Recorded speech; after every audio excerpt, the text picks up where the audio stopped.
certain games stick with me more than others for certain reasons, whatever that may be, wins, bad losses, after the siren losses, significant injuries, big crowds. But some, obviously, more than others for different reasons. And one that springs to mind for me, and one I always think about, was round 12, 2014. And you might remember it, because I certainly do. It was a Friday night against the Cats at Etihad Stadium, or Marvel as it is known today. We'd taken it right up to Geelong, who were a really good football team at that stage, and we weren't much chop under Mick Moldhouse. In fact, we played them again in round 21, and they were both brilliant games. This one was a high-scoring game. We'd had control for most of the night. And it looked like we were going to cause a real big upset until Joel Selwood kicked a late goal, which sunk us with 40 seconds to go. But the thing that sticks in my mind about this game was I could not leave the ground. I sat in our seats and could not leave the ground until security asked me to leave, and then I gave them a mouthful. Because at that stage I was just seething. I was seething for such a long time after the game because of the umpiring. And it's the first time that I can ever remember believing a game had been influenced by the umpiring. And I don't want to go back over that game, but that was the last time I remember it. And since, I've never really spoken about umpiring much at all. And if you go through all the 70-odd episodes of My Blue Heaven, I rarely speak about the umpires. In fact, I never do. So if you can find a spot where I have, please show me, and please identify that to me. I don't make it an issue. But I feel I need to get this off my chest in regards to yesterday. When you have opposition supporters that hate us, like Richmond, Collingwood, Essendon, etc., saying that we were robbed and crucified, you know you have been. This game yesterday was influenced by the umpires. I don't know whether the result would have changed, but it went a long way to making it so much more difficult for us to get the 4 points. We were absolutely reamed. We were crucified from the opening bounce to the closing fucking siren. I've never been more disappointed in the way a game has been officiated than it was yesterday. It saps the living energy out of you. We did so much right throughout that game. To have the umpiring have a big impact on the way that game was played yesterday is not good enough. Our club need to get onto the front foot. We need to hear about it as supporters, not just done quietly behind the scenes. We deserve to know, okay, that our club is doing something about this. We've got another game in the West this week again against the Fremantle Dockers. It cannot happen again. It's not for the first time this year that we've been reamed either. Okay, but this went to another level. And if I was a West Coast Eagles supporter, I'd actually be feeling really guilty about what happened yesterday. I'd be feeling really guilty because I know as a Carlton supporter, I would have gone away from that game going, oh, fuck, Jesus Christ, we got away with some shit there. In fact, that was pretty bad. Okay, geez, I'm happy with the 4 points, but I want to forget about that in a hurry. Okay, because that's what it was like. That was not acceptable. Let's move on. Okay, for probably the first time in a long time, this is not the time to sink the boots. Excuse me. This is not the time to sink the boots into our playing group or the coach. And what I mean by that, I don't think football clubs need that, because I think for the most part, effort has been pretty good this year. For lapses, obviously, first quarters were concerned there for a while, and inability to stop momentum's been a concern. But for most part, the effort has been pretty good, and effort's a non-negotiable. But at the same time, I don't think this game in particular is a time to be, and I'll use this term, a Dennis Pagan term, throwing the baby out with the bathwater. There are definite concerns with the makeup of this team. There is definitely concerns, but there's nothing that can't be fixed. There's nothing that can't be fixed with some good recruiting, some good trading at the end of the year, and hopefully some significant jumps in development of some youth coming through. Okay, so let's put that on the table now. So I don't think we can sit here now and just go, here we go again from yesterday, we've lost another game, blah, blah, blah, let's blame the leaders, blah, blah, blah. I don't think it's time or a place to do that. And the reason why, I went straight to Adam Simpson's press conference yesterday. I thought I'd go to the opposition coach because personally I actually was really happy with our performance yesterday. I was actually really happy with it. And I wasn't devastated, okay?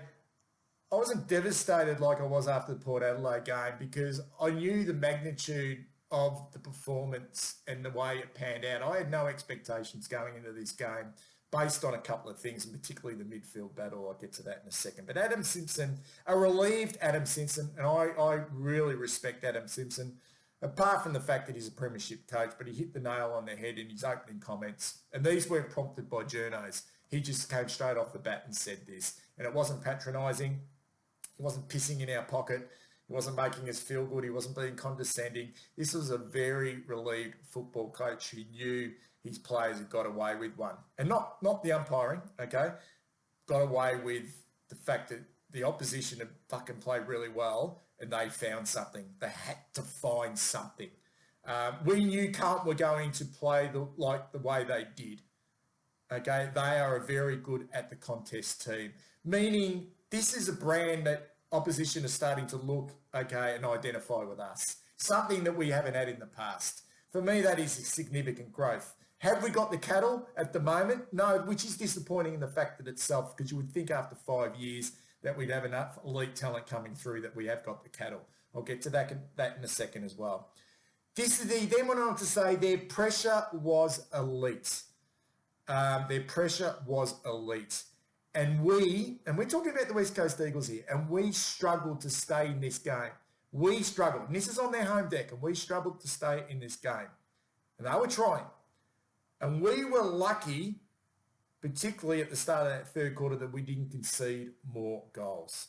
Okay? And we didn't handle their heat. Okay? We were trying, but we didn't handle their heat. Actually, a huge compliment on our behalf. Huge compliment.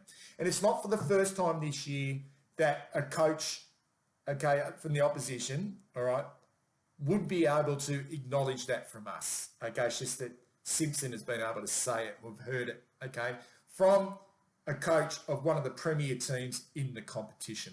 He then went on to say he praised his back six, saying if it wasn't for our back six, they stood tall, this game could have been all over. And they were magnificent, their back six, in that period of time where we had huge momentum.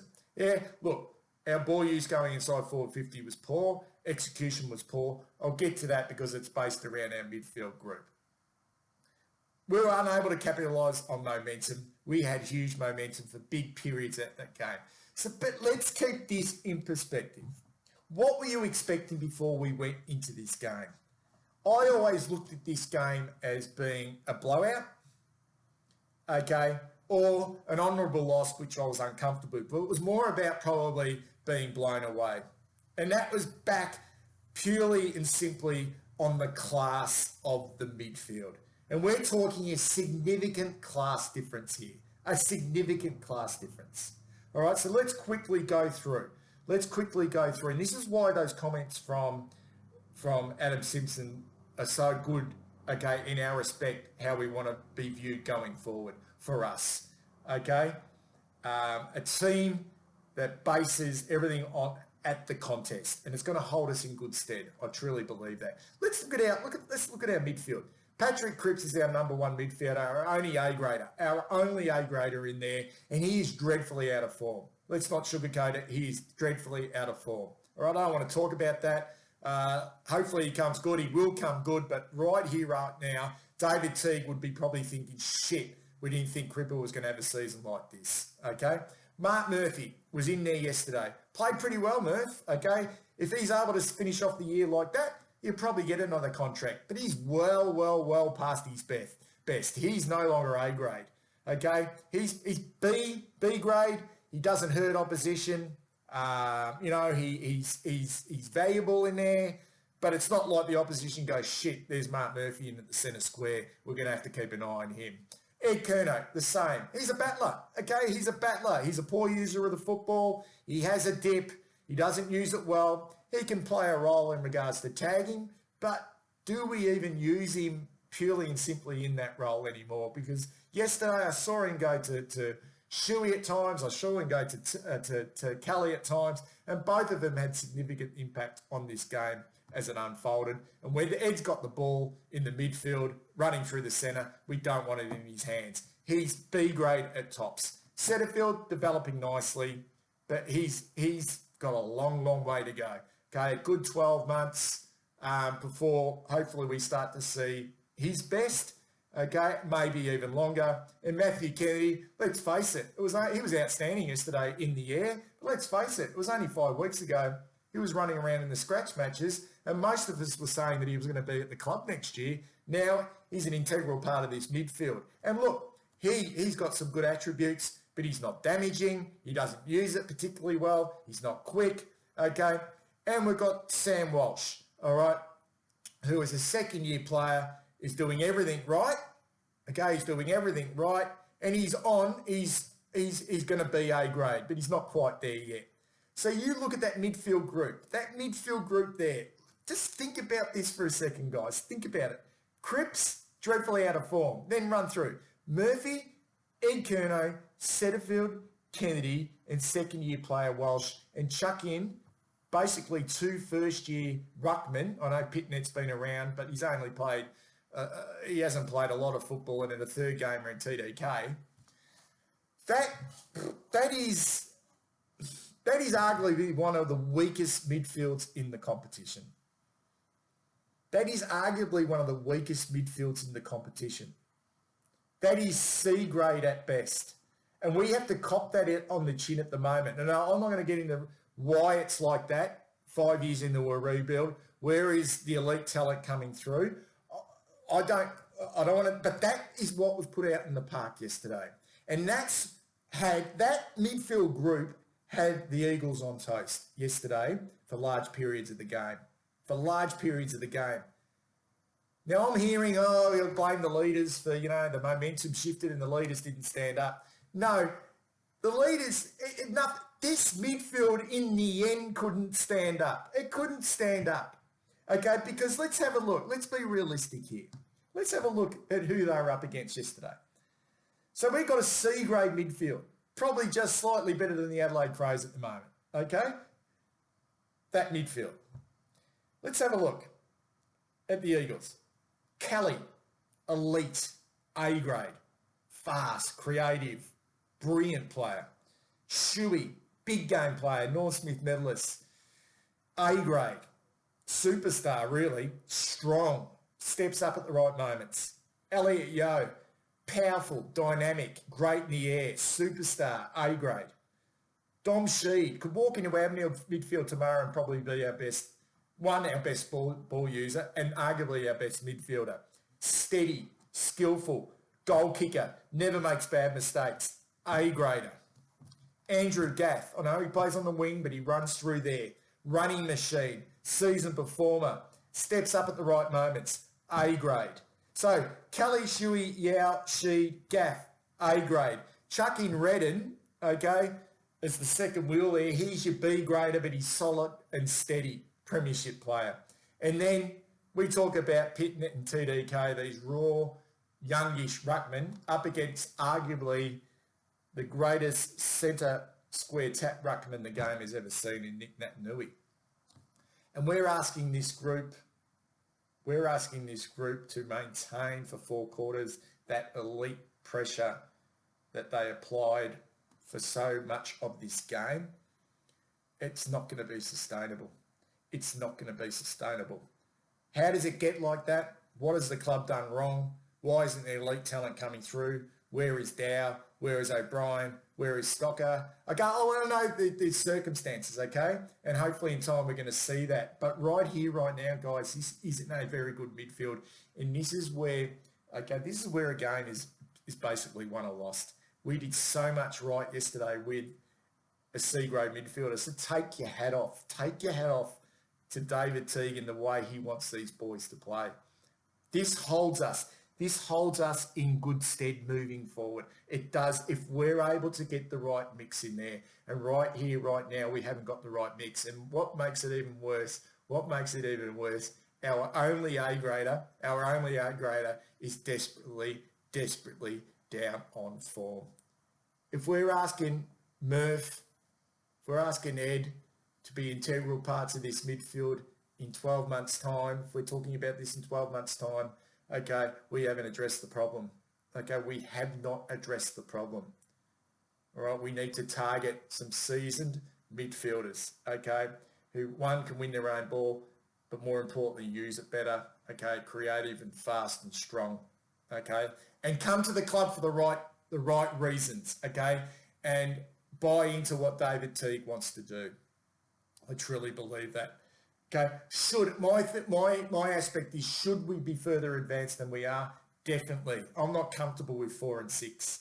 I'm not comfortable 5th year in a rebuild. We're still talking about the fact that there isn't a lot there under Patrick Cripps. Happy with Setterfield's development, but shit, happy with Walsh coming through, but Christ, we've got a long way to go in regards to having a strong midfield where a game should be won and lost.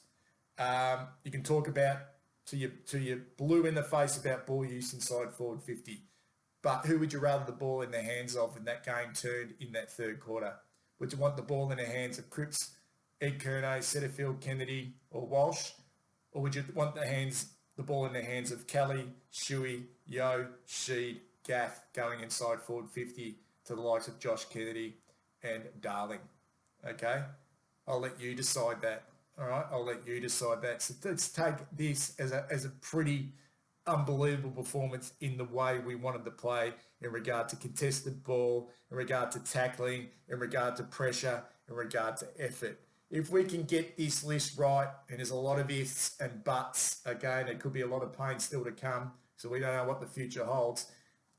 Teague knows what he's doing. He knows how he wants this team to play. So let's hang on to that just for the time being. Let's hang on to that. All right, that's as positive as I can be. Just a shout out, I reckon the young guy wearing the number 46 yesterday, Matthew Cottrell. Okay, it's a little bit blurred. That's not his jumper. That's actually David Allard's old jumper. Okay, don't ask me how we got hold of that. No, it's okay. Thought he was really good on debut. I like his attitude. In fact, our two young debutants this year in Matthew Cottrell and Sam Philp are kids with great attitudes. I think they're the sort of David Teague prototype, which is really nice moving forward as well. TDK, let's be bold and brave, whether it happens the next couple of weeks, but let's give, obviously, TDK a chance to play in a ruck for the rest of the year. That's his position, I think. Ruck then dropping forward. I don't think it's the other way around at this stage. So let's give him some multiple games, even if that means we rest Pitnet for the rest of the year. And let's start to see some youth coming through. It's time. Obviously, a good game on the weekend by Dow. Looks to put on some size, get him in. Let's see O'Brien again. A Josh Honey, like to see him at some stage. And let's start focusing on trying to get some excitement, a little bit more X factor into this team. But you cannot fault the way that David Teague is trying to get this team to play. All right, that's about it. Hope you enjoyed the show. Good to see Fish back with his 4 goals on the back of my latest video, my player profile video. So I've got a really good strike rate. That is now Will Setterfield, Matthew Kennedy, and now Zach Fisher. Okay. Any requests, put them in the comments below about my next player profile. I'll get them back into form. I'll catch you guys again later on My Blue Heaven.